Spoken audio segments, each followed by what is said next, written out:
ደሞዝሽን እሰጥሻለሁ የምትፈልጊውን ገዝተሽ ትልኪላቸዋለሽ እሺ እውነት እሺ አመሰግናለሁ በቃ ምንም ችግር የለውም ይሄ እኮ ቀላል ነገር ነው በቃ መጣሁባት እንጂ እሷ አልመጣችብኝ በነገራችን ላይ እህቷ አንዶች ብታውቅ እራሱ ከዚህ የበለጠ ግንኙነት አይኖራችሁ እህቷ እንደሆንኩ ብታውቅ ነው እንደዚህ አትሆንም ጭራሽ እንደዚህ አትሆንም ይህን ያህል የሚቀየር ነገር አይኖርም እስኪ ሂድና ውሃን መታት እንዴት እንደምትሆንላት እህቷ ስለሆነች እኮ ነው የምትቆረቆርላት አይመስለኝም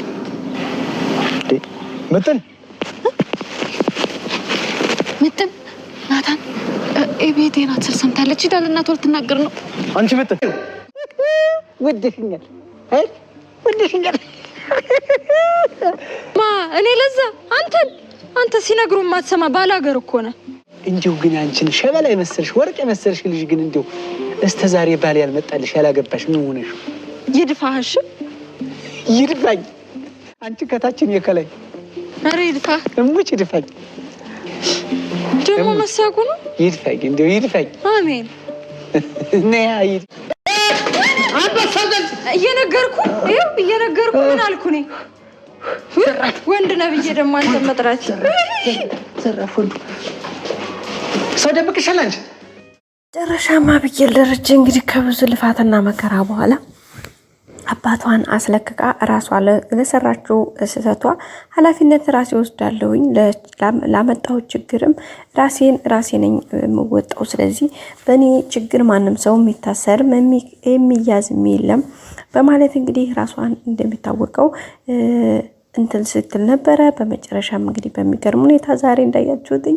አቢጌል ደረጀ ታልመጣች እኔም እዚህ ቤት አልተኛም አልቀመጥም በማለት ውሃ በጣም ቤቱን ስትበጠብጥ ነበረ ኤቢ እያለች ነበረ ማለት ነው እንግዲህ እህትማማችን ፍቅር ምንም ያክል ቢጣሉ ምንም ያክል ቢደባደቡ እህትም አማይ ስትሆኑ በተለይ ታላቅና ታናሽ ስትሆኑ በቃ በጣም ከባድ ነው ጭቅጭቁ ዝግቡ ስድቡ በቃ መመታታቱ ምናምን ግን ደግሞ ያንዱን ክፉ ማንም አንዱ አይፈልግም እንግዲህ ኤቢንም ፖሊስ ይዟት ሲሄድ እንግዲህ አቢ ውሃ እንዳያችሁት እሪ እያለች ነበረ ከሄደ በኋላ እንግዲህ ያው ውሃ እንደምታውቁት አታስተውልም ያኔ ማለት የአእምሮ ትንሽ እድገት ውስን ስላለባት ነገሮችን ለማስተካከል እነሱ እንግዲህ ያዋሿት ነበር ወይዘሮ ማርታም ትመጣለች ጋሽ ደረጀም እንግዲህ ትመጣለች እያሏት ነበር የዋሉትኝና እንግዲህ በማግስቱ በቃ ልትረሳው አልቻለችም እንግዲህ አቶ ደረጀ ምንድነው እያለ ነበር ማለት በቃ እቺ ልጅ ምን ልንላት ነው ምናምን እያለ ነበር ነው ወይዘሮ ማርታ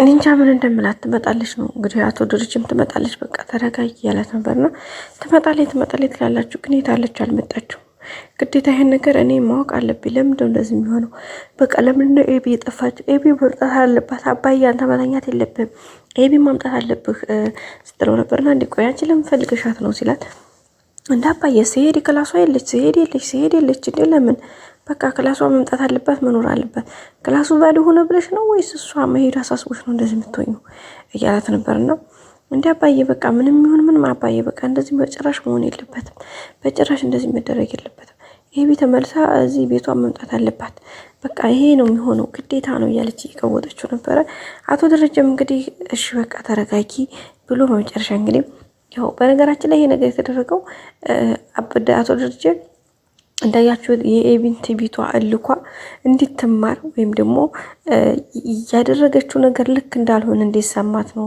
ይሄን ነገር ያደረጉት ይሄንን ድራማቲክ ነገር ለመፍጠር አቶ ደረጀና ወይዘሮ ማርታ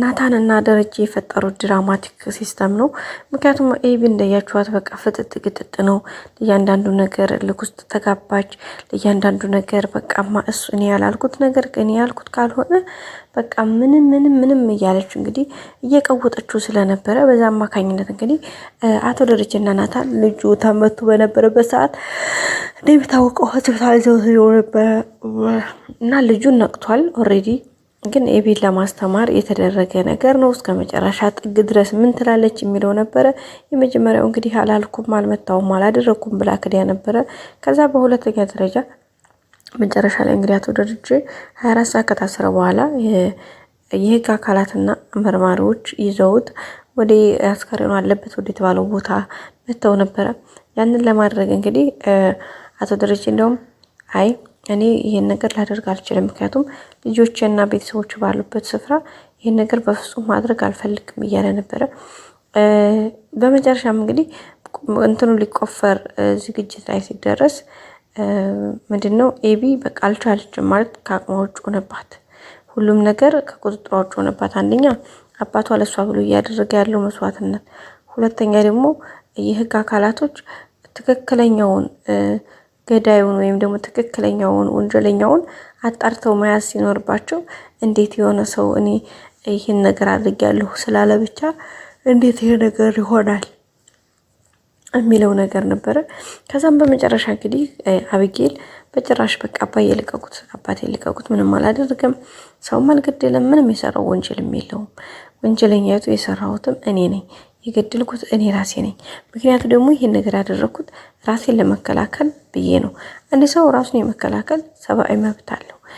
በቃ ስለዚህ ሰዋዊ ስትሆኑ ግዴታ ሰውን እስከሚገላችሁ ድረስ መጠበቅ አይጠበቅባችሁም። ስለዚህ እሱም የመጣው እኔ ሊገለኝ ሊደበድበኝ ስለነበረ ራሴን ለመጠበቅ ብዬ ራሴን ለመከላከል ብዬ ልጁን መታወት ሞተ፣ አለቀ። የሆነው ነገር ይሄ ነው።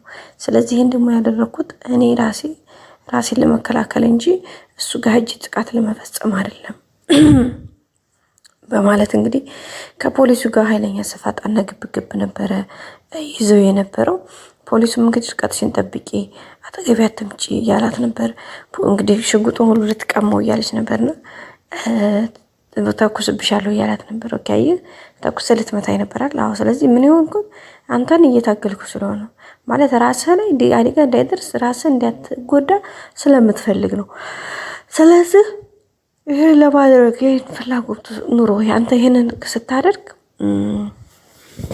እኔም ይኸው እንደዚሁ እንዳንተ ነው ነገር ሊሆን አጋጠመኝ። ራሴን ለመከላከል ብዬ እኔ ሊያጠቃኝ ሲመጣ ራሴን ለመከላከል ብዬ ይሄን ነገር አደረኩት። ግን ደግሞ በአጋጣሚ ልጅ ወጣፋ በቃ የሆነው ነገር ይሄ ነው። ስለዚህ በዚህ አማካኝነት እኔ ተጠያቂ ሊሆን በፍጹም አይገባኝም በማለት ነው እንግዲህ ያንን ውሳኔ የደመደመችው።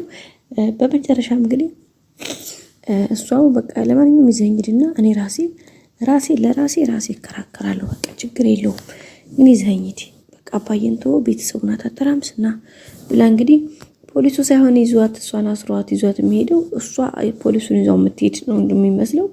እንግዲህ በቁጣና በእንትን ነው ብድግ ብላ ሄደችው። እሷ ስትሄድ እንግዲህ ውሃ በጣም ነው ያለቀሰችው፣ በጣም ነው የተሰማት። በቃ ደበድባለሁ ብላ ነበር ባለፈው እንግዲህ አቶ ደረጀ ታስሮ ለምን አሰራችሁት ብላ የቀወጠችው። አሁን ደግሞ ኤቢን ይዘው ሲሄዱ ለምን የሚለው ጥያቄዋ በጣም ከባድ ነበረ። በመጨረሻም እንግዲህ ኤቢ ከሁሉም ነገር ነጻ ስለሆነች በሰላም ተመልሳለች። ውድ ቤተሰቦቻችን እንግዲህ በጣም ደስ የሚለው በቀጣይ አዲስ ነገር ይዘን እስከምንመጣ ሰብስክራይብ፣ ላይክ፣ ሼር አድርጉ። ሁሌም ወዳችሁ ወዳችሁ ስለምትከታተሉኝ አመሰግናለሁ። ውድ ቤተሰቦቼ መልካም ጊዜ ያላችሁበት። ሰብስክራይብ አድርጉልኝ፣ ላይክ አድርጉልኝ፣ ሼር አድርጉልኝ። ጋይሶችዬ እወዳችኋለሁ። ባይ ባይ።